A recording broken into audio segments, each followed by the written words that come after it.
Jaime Hernández, porque es un tema que es importante abordarlo con alguien con la experiencia, el bagaje que tiene Jaime, muchos años como corresponsal acá en Estados Unidos, luego de la victoria aplastante de Donald Trump en esta contienda interna de los republicanos, inicia en Iowa y sacó creo que el 51% de los votos allá en Iowa, en estas primarias, y eso lo coloca nuevamente en un término protagonista, pues, y mi querido Jaime, el querido Jaime Hernández, décadas en el periodismo, este sí es un cabrón de cabrones, corresponsal de guerra chingón, ¿no? Como las mamadas de Loret de Mola y López Dóriga. Mi querido Jaime, ¿cómo estás? Te saludo con mucho gusto desde Phoenix, Arizona. Yo continúo con esta labor picando piedra, paso a pasito, mi querido Jaime, y a mí me da gusto que ninguno de los consulados se haya negado a hablar con nosotros y hoy ya fue la cereza del pastel que sale el cónsul general de México acá en Phoenix a decirnos esto que también es importante, ¿no? Sí hay que estar al pendiente de lo que digan los políticos, pero las autoridades de inmigración son otra cosa. No estamos diciendo que no pueda ocurrir, pero calmantes montes. ¿Cómo estás, Jaime? Te saludo con mucho gusto. Don Vicente, muy buenos días. Te saludo, te abrazo a la distancia. Pues sí, efectivamente, como tú bien señalas, Donald Trump arrasó ayer con el 51% de los votos en los caucus de Iowa, los caucus o asambleas electorales. Sabes, es interesante porque hace 112 años, Vicente, para que veas, ningún candidato ni demócrata republicano había conseguido sacar esta ventaja tan importante frente a sus adversarios. Ron DeSantis quedó en un distante segundo lugar y la exgobernadora de Carolina del Sur, Nikki Haley, quedó en un tercer lugar, lo que prácticamente reduce a tres esta carrera porque han ya desertado Asa Hutchinson y el otro candidato, el millonario, también desertó de la carrera porque no lograron nada en Iowa. Ahora bien, ¿por qué ganó Donald Trump en Iowa? Muchos se preguntan. Bueno, no es una sorpresa. Hay que tener en cuenta que Iowa es un estado conservador y el peso del voto evangélico es abrumador. Por tanto, esto te da una idea de hasta qué punto el bloque conservador y sobre todo el voto evangélico sigue estando detrás de Donald Trump. Aunado a ello, pues tú sabes que los más de 91 acusaciones y el hecho de que Donald Trump se siga presentando a sí mismo como víctima de una conspiración del Departamento de Justicia, del Partido Demócrata y de la Casa Blanca, pues han conseguido que su base se compacte aún más. Está recaudando cifras récord en materia de fondos y es interesante. Y lo paradójico de la victoria tan abrumadora de Donald Trump es que inmediatamente después de esta victoria se vio obligado a viajar, a trasladarse a Nueva York para asistir a la audiencia de uno de los juicios que tiene pendientes ahí, un juicio por asalto sexual contra una periodista que le demanda $10 millones en pago por compensaciones y daños. Donald Trump está aprovechando estas comparecencias en los tribunales para salir, hablar con su base y decir, vean cómo me tienen aquí, soy un mártir de la democracia. Y créeme que está realmente ganando cada vez más adeptos.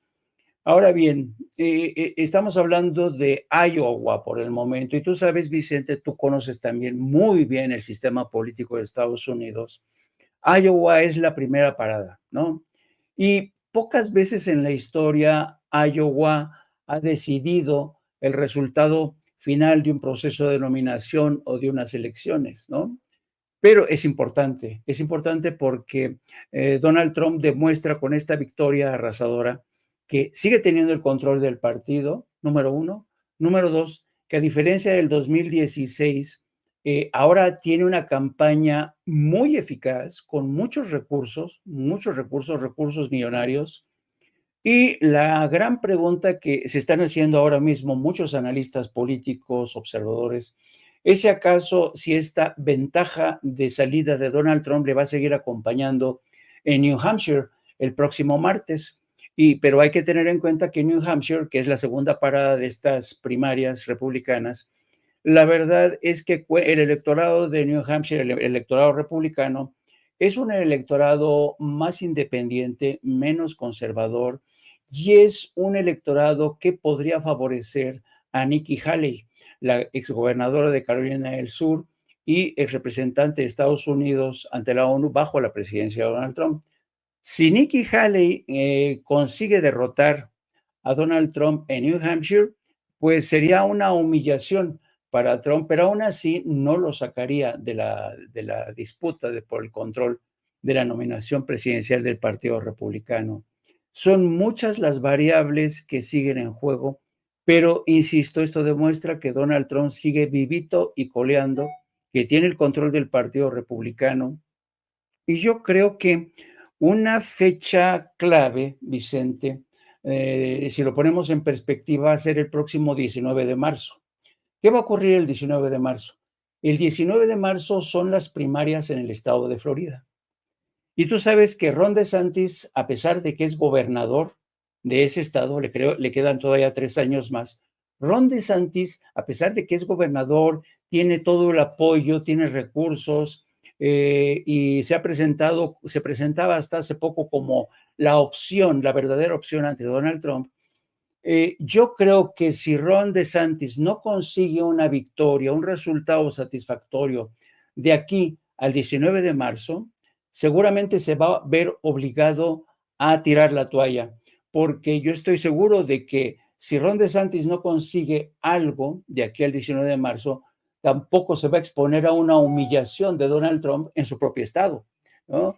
Entonces, todos los vaticinios son que Ron DeSantis va a tener que luchar de verdad, va a ser una lucha existencial de su contienda por la presidencia de aquí al 19 de marzo. Si de aquí al 19 de marzo Ron DeSantis no la hace, va a tirar la toalla porque va a ser muy triste que llegue Donald Trump y es casi seguro que gane las primarias en Florida y lo deje humillado, desautorizado como gobernador. Así es que yo dudo mucho que DeSantis se exponga a esa humillación. Ahora bien, tú sabes que precisamente ante el avance de Donald Trump en Iowa, vamos a ver cómo le va a New Hampshire, pero seguramente a pesar de lo que muchos habían pensado que los más de las 91 causas pendientes que tiene Donald Trump entre justicia, muchos pensaban que le iban a perjudicar, pues está resultando todo lo contrario. Y yo no sé qué va a tener que hacer Biden. Biden va a tener que esforzarse para darle una mayor dinamismo, va a tener que tener mayor imaginación su campaña, porque tú sabes que la apuesta de Biden es presentar a Donald Trump como una amenaza para la democracia, que lo es, que lo es. Otra cosa es que Donald Trump realmente tenga una campaña muy eficaz, muy eficaz. Realmente el electorado, hay una parte considerable de la base republicana que sigue creyendo que realmente Donald Trump ganó las elecciones en el 2020, ¿no? Hay gente que se lo sigue creyendo. Entonces, todo está en el aire, nada, no se puede vaticinar nada por el momento.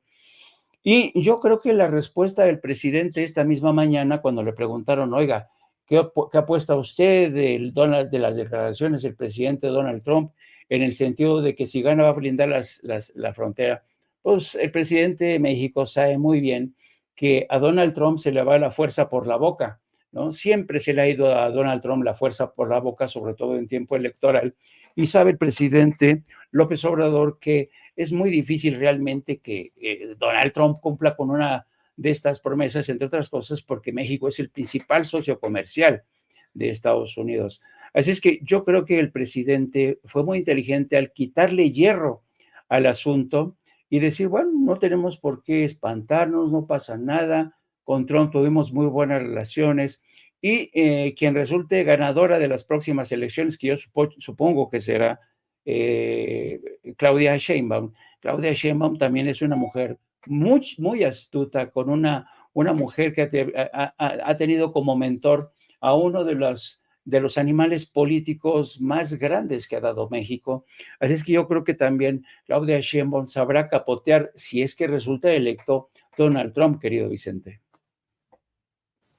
Oye, mi querido Jaime, y también pues a ir que no solamente analizar los discursos, sino el impacto que tenga en México y en Estados Unidos. Por cierto, hablando de discursos, antes de que te vayas, querido Jaime, dame tu opinión, porque veo muy movida la oposición promoviendo esta marcha por nuestra democracia, dicen.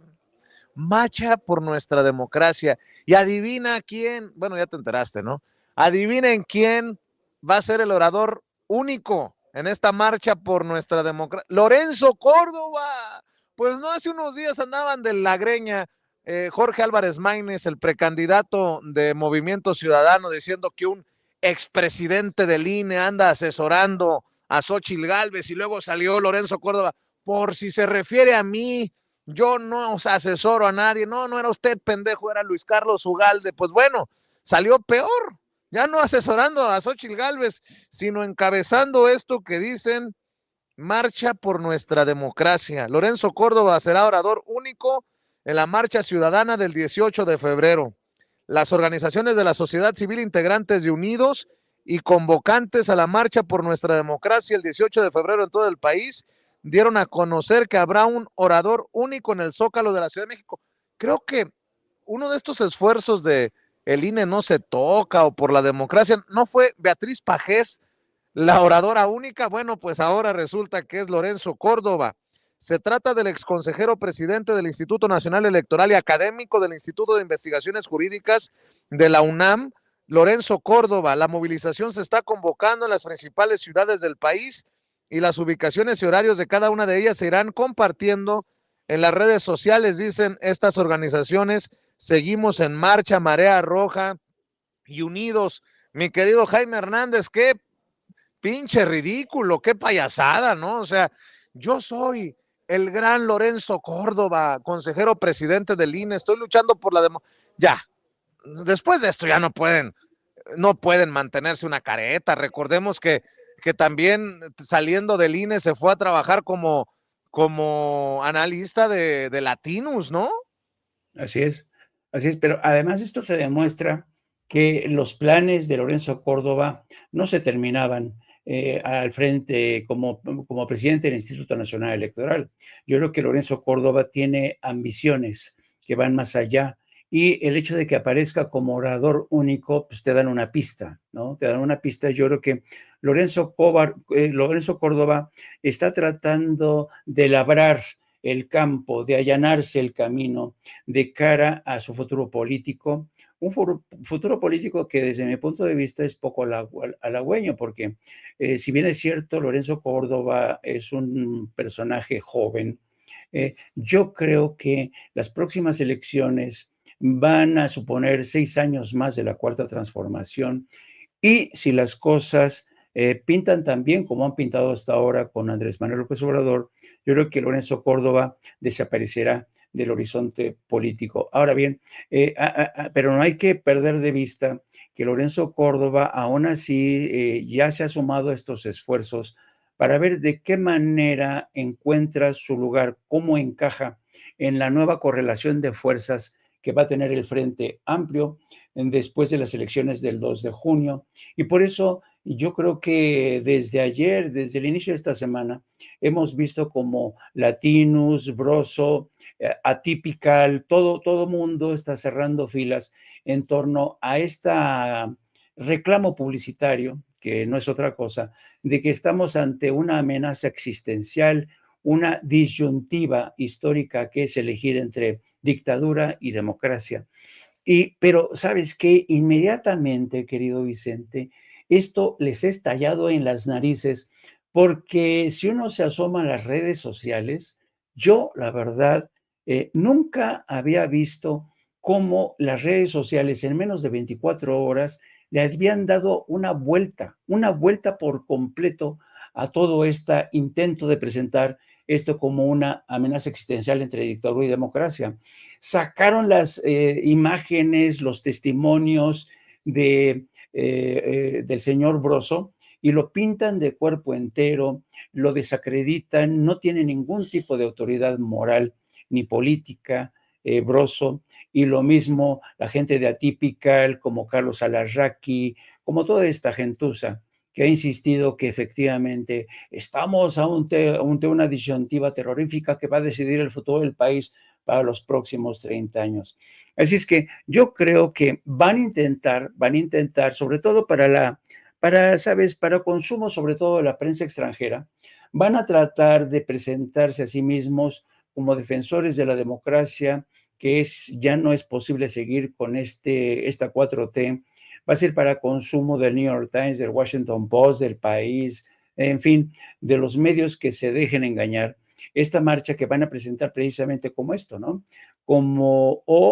Permitimos que el país se hipoteque los próximos 30 años o los 20 años, como dijo Broso, o quedaremos llorando, como decían, ¿no? La última madre del que defendió, fue incapaz de defender al andaluz, dice, no llores como mujer lo que no pudiste defender como hombre. Ya en esa tesitura están, querido Vicente, pero yo creo que la falta de estrategia, las muchas equivocaciones de Xóchitl Gálvez, también las muchas equivocaciones de Claudio X, yo creo que nos están haciendo un gran favor a todos aquellos que seguimos pensando que el país necesita seguir en esta vía de la transformación.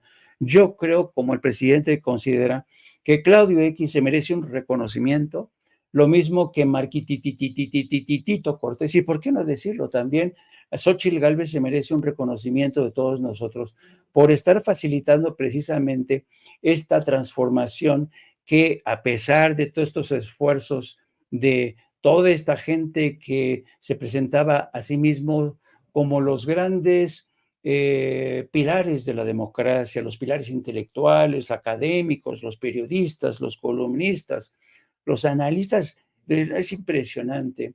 Yo estaba releyendo estos últimos días, querido Vicente, he estado releyendo a Joseph Pulitzer, y es fascinante. Haz de cuenta que Joseph Pulitzer estuviera escribiendo en el México de hoy, porque se refiere a que los periodistas tendríamos que pugnar por una división de clases, unas clases en las que separaran bien a los periodistas que se dejan llevar por el profesionalismo, por la ética, por la búsqueda de la verdad, y separarlos de aquellos que solo buscan el dinero, el beneficio personal y aliarse con intereses que no siempre coinciden con los intereses del pueblo.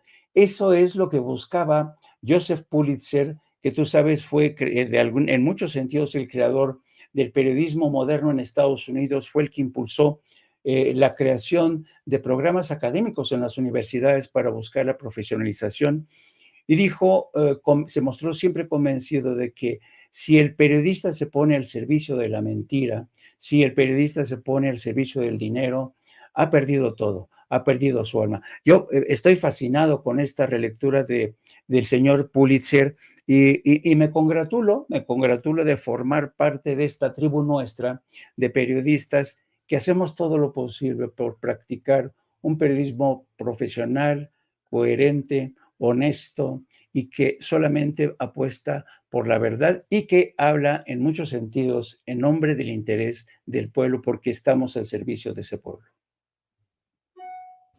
Te puedo asegurar, Jaime, nada más también para cerrar, que serán estos mismos voceros, como les llamo yo, de los malandros, los que salgan a defender a Lorenzo Córdoba. Ahí saldrán los grandes periodistas, con sarcasmo lo digo, de los grandes periodistas de México como Ciro Gómez Leiva, los que saldrán a defender al ex consejero presidente del INE. Le voy a pedir a don David que me rescate precisamente ese último clip, ese último video que le envié, porque más tardó en subirse al ring al ring político, obviamente, Lorenzo Córdoba, al ser anunciado como el orador único en esta marcha por la democracia, que los periodistas del pasado régimen salieran a defenderlo, a protegerlo, a respaldarlo. Vamos a ver y escuchar en cualquier momento, cuando me diga don David, a precisamente la gente de Ciro Gómez Leiva y al propio Gómez Leiva defender a Lorenzo Córdoba, pero antes quiero agradecer a José Ávila, Pepe Ávila, que nos envía $100 de superchat. Dice, y no es chayote, es por apoyo a su labor, que como a mí nos cuesta trabajo conseguir cada dólar que llega a nuestro bolsillo. Felicidades a todo el equipo. Gracias, Pepe Ávila, por este respaldo económico. Ya me va a alcanzar para mi AMLito. Préstame el AMLito, no sea malito, ahorita la saludo. Miren, ya llegó el AMLito. El AMLito desde México hace presencia en Phoenix, Arizona, y hasta con su chalequito de Morena. Gracias. A ver. También es de los que habla.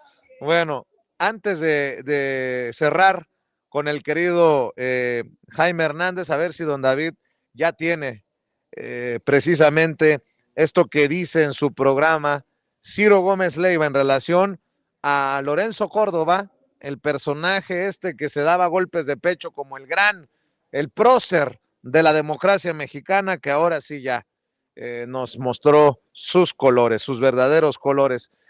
Vamos a ver y escuchar aquí en Sin Censura lo que dicen los voceros de los malandros, los damnificados del chayote que tanto odio sueltan contra López Obrador, ahora defender a estos personajes. Vamos a ver, escuchar. De tema al arranque del programa La Marcha por Nuestra Democracia, una convocatoria que finalmente se ajusta para el día 18 de febrero. Entonces, pues todos ellos, el Frente Cívico Nacional, Poder Ciudadano, Sí por México, Sociedad Civil México, Une México, Unidos México, La Marea Rosa, pues estos que han convocado en otros momentos a la defensa del INE. Seguimos en marcha con su hashtag Unidos La Marea Rosa. En fin, lo que están detallando el día de hoy, que esta convocatoria se está haciendo para el 18 de febrero, y dice que las organizaciones de la sociedad civil integrantes de Unidos y, bueno, convocantes a la marcha por nuestra democracia, el 18 de febrero lo están fijando, el 18 de febrero en todo el país, pues dieron a conocer que habrá un único orador en el Zócalo de la Ciudad de México. Se trata del exconsejero presidente del Instituto Nacional Electoral y académico del Instituto de Investigaciones Jurídicas de la UNAM, Lorenzo Córdoba Vianello. Bueno, la movilización se está convocando en las principales ciudades del país, detalle este comunicado, y las ubicaciones y horarios de cada una de ellas se van a ir compartiendo en las redes sociales de todo este grupo. En el caso de la Ciudad de México, la cita es a las 10 de la mañana de ese 18 de febrero en el Monumento a la Revolución para marchar al Zócalo de la Ciudad de México. Estas movilizaciones, tal como sucedió con las del 13 de noviembre del 22 y 26 de febrero del 23, van a ser encabezadas por contingentes de jóvenes. Entonces, 18 de febrero, caminata 10 de la mañana en lo que corresponde a la Ciudad de México, Monumento a la Revolución al Zócalo, un solo orador, Lorenzo Córdoba. Interesante la decisión que toman los organizadores de este evento de que sea Lorenzo Córdoba, el orador único. En alguna de estas dos marchas que tú hablabas fue José Woldenberg, si no mal recuerdo. No recuerdo si en la de finales del 2022 o principio del año pasado, y ahora será Lorenzo Córdoba. No se la van a dejar pasar en Palacio Nacional. Uy, no. Entonces, pues, casi podemos adelantar el comentario. Ya ven, es que son los mismos. Ahora resulta que el gran demócrata de México es Lorenzo Córdoba. El presidente no tiene nada que reclamarle a Lorenzo Córdoba, no tiene nada. Nada. ¿Qué le va a reclamar? ¿Qué elección? Pues los que hicieron el fraude, pues no, al contrario, Lorenzo Córdoba fue el presidente del INE cuando ganó el presidente López Obrador. Imagínate, ¿qué le puede reclamar López Obrador a Lorenzo Córdoba? Es como Héctor Aguilar Camín reclamando un cerco informativo en torno a Xóchitl Gálvez desde un programa de Televisa. No sé si lo tenga, don David. Digo nada más para cerrar y escuchar las reflexiones del maestro Jaime Hernández. Héctor Aguilar Camín enojado porque hay un cerco informativo en torno a Xóchitl Gálvez y desde un programa de Televisa. El chiste se cuenta solo. Este fenómeno que la ha acompañado todo el camino, que es el cerco informativo que tiene, que hoy sucedió. Hoy tú lees el discurso, ves lo que sucedió y es de domingo para lunes, es una obvia nota de primera plana, de 8 columnas. Solamente el Reforma. Ve cuántos periódicos la traen. De los principales, yo te lo digo, yo lo vi. Mi querido Jaime, escucho tus opiniones acerca de un Ciro que dice, ¿qué le puede reclamar López Obrador a Lorenzo? Y Héctor Aguilar Camín reclamando un cerco informativo a Xóchitl, cuando Xóchitl está con Ciro, o con Pepe Cárdenas, o con Joaquín López Dóriga, o con Adela Micha, o con... Bueno, cierro con tus comentarios, mi querido Jaime. Fíjate que es interesante los esfuerzos denodados por presentarnos una realidad alterna, ¿no? Esta gente se ha empeñado, se ha especializado en tratar de presentarnos una realidad alterna que sabemos que no existe, no existe. ¿Cuál cierre, cuál bloqueo informativo hacia Xóchitl Gálvez? Por Dios. Pues decía, es muy sencillo medir estadísticamente quién ha chupado más cuota de pantalla, las veces que han entrevistado Joaquín López Dóriga, Ciro Gómez Leiva, precisamente Ciro Gómez Leiva, cuántas veces ha entrevistado a Xóchitl Gálvez. Y realmente eso de que el bloqueo informativo contra Xóchitl Gálvez es una farsa, es una mentira, ¿no? Y luego tienes esta, de veras que el periodismo, si es que se le puede decir, el periodismo que...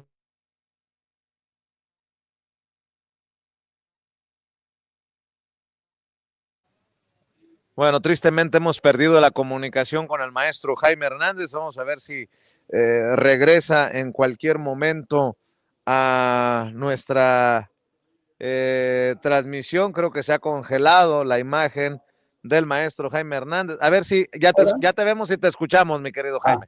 No sé en qué punto me quedé. Yo estaba diciendo que Ciro Gómez Leiva para mí practica un periodismo casposo, porque esto de decirte que el presidente que podría reclamarle a Lorenzo Córdoba, por Dios, es que cualquier mexicano se acuerda de los intentos que encabezó Lorenzo Córdoba por arrebatarle, por descabalgar a los candidatos de Morena en elecciones, por ejemplo, en Guerrero o en Michoacán. ¿Quién puede olvidar eso, no?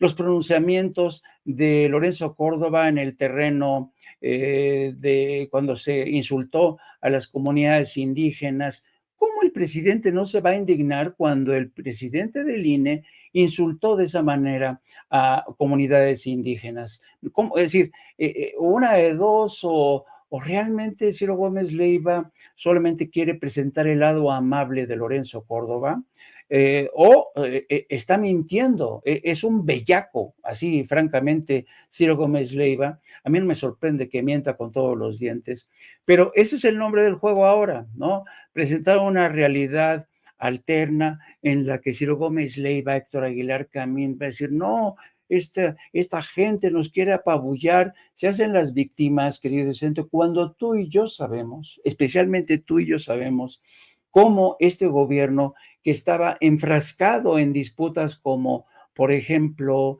sacar de la pobreza a 5 millones de gentes, arreglar las cosas en el sistema de salud, de educación, de apostar por la construcción de infraestructura para que la economía no se desplomara. Cómo ese trabajo, cómo ese capital invertido por López Obrador no le permitió enfocarse, por ejemplo, que yo creo que es una asignatura pendiente de la 4T, en robustecer los medios de comunicación alternos, porque la presencia de los medios corporativos, televisión, radio, prensa escrita, es tan apabullante que yo no sé cómo esta gente como Héctor Aguilar Camín tienen la jeta de decir que Xóchitl Gálvez ha sido una víctima de una suerte de blackout informativo, ¿no? No se le ha hecho caso cuando ha recibido la mayor cuota de pantalla. Y una cosa interesante, vamos a ver, porque acuérdate, Vicente, que este jueves es el cierre de campaña de Claudia Sheinbaum. Vamos a ver cómo se ponen las cosas, porque yo creo que si tú revisas evento por evento la campaña de Claudia Sheinbaum, te vas a dar cuenta que detrás de cada evento, detrás de cada acto, lo que uno detecta es una dinámica de alcance nacional que difícilmente va a poder ser superada por la marcha que está organizando la oposición y estos periodistas, adláteres, correas de transmisión. Yo creo que por muchas marchas que organicen desde el Monumento a la Revolución, sus deseos de intentar eclipsar la dinámica, el poder de convocatoria de Claudia Sheinbaum, aunque lo vamos a ver el próximo jueves, realmente va a quedar demostrado quién realmente está despertando las expectativas. Las encuestas lo dicen todo, con más de 30 puntos porcentuales de ventaja. Así es que, pues yo les deseo toda la suerte del mundo. Esto es democracia, como dice el presidente, pero yo dudo mucho que la próxima marcha que están organizando realmente les rinda frutos. Mi querido Jaime, como siempre es un placer escucharte, verte aquí en Sin Censura, maestro. Cerremos invitando a la audiencia para que te siga respaldando también en tus trincheras, en tus esfuerzos, querido maestro Jaime. Sí, hoy vamos a hablar, querido Vicente, en nuestro programa de las 14 horas en No Apto para Cínicos. Les pido que nos busquen, No Apto para Cínicos, apuntan. Vamos a hablar precisamente de cómo se está perfilando la campaña en Estados Unidos, de qué manera puede impactar en la política exterior de México, pero también vamos a hablar de la estrategia que está usando el gobernador de Texas, Greg Abbott, que fíjate qué curioso, querido Vicente, la estrategia de Greg Abbott se parece mucho a la que han utilizado los carteles de la droga mexicanos, porque los carteles de la droga mexicanos se han hecho con el control de ciertos sectores de la frontera para permitir así, para beneficiarse así del trasiego de drogas, ¿no? Y el de armas y el tráfico de personas. Y Greg Abbott está copiando la misma estrategia de los carteles para arrebatarle al gobierno federal de Joe Biden el control de una franja fronteriza, pero con fines mucho más ambiciosos que los de los cárteles de la droga, porque lo que pretende Greg Abbott no es que haya mayor tráfico de drogas o personas o de armas, no. Él lo que quiere es utilizar esta misma estrategia de los cárteles y hacerse con el control, arrebatar al gobierno federal ese control. ¿Para qué? Para apuntalar esta campaña contra la inmigración, que es el combustible que da vida a las campañas de los republicanos, particularmente de Donald Trump. Así es que los espero a las 14 horas. También síganme a través de mis redes sociales, @Jaime Journo, y te mando un inmenso abrazo, querido Vicente, hasta Phoenix. Hasta la otra. Claro que sí, mi querido Jaime, te mando un abrazo, gracias por hablar con nosotros aquí en este espacio libre como el viento, el maestro Jaime Hernández hablando con nosotros sin censura. Y